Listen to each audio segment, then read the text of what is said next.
What is Simone Biles doing? All right, so let's get this straight. A high school softball team with a transgender pitcher wins the state championship. Here's an image of that.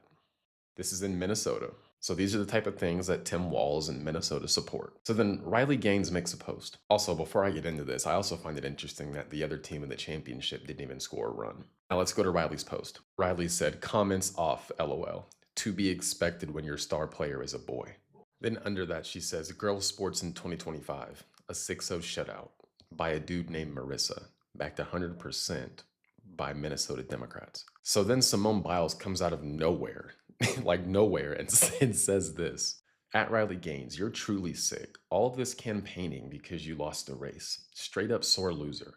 You should be uplifting the trans community and perhaps finding a way to make sports inclusive or creating a new avenue where trans feel safe in sports, maybe a transgender category in all sports.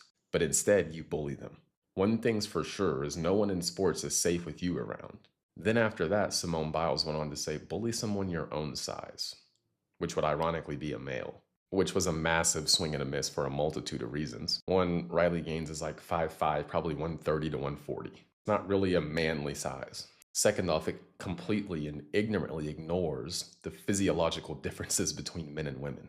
There are differences. There is a reason why we have men's sports and women's sports. Even in gymnastics, if you had men and women do all the same events and compete against each other, men would overwhelmingly win.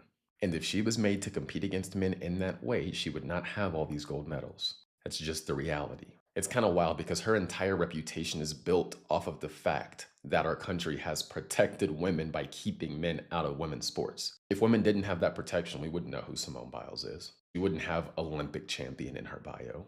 She quite literally has been benefiting from the system that's allowed her to have this level of success while then simultaneously attacking the people who want to keep that system in place that has protected women and what has allowed women to have success in sports. Make it make sense. It doesn't make sense. She should have just kept her mouth shut.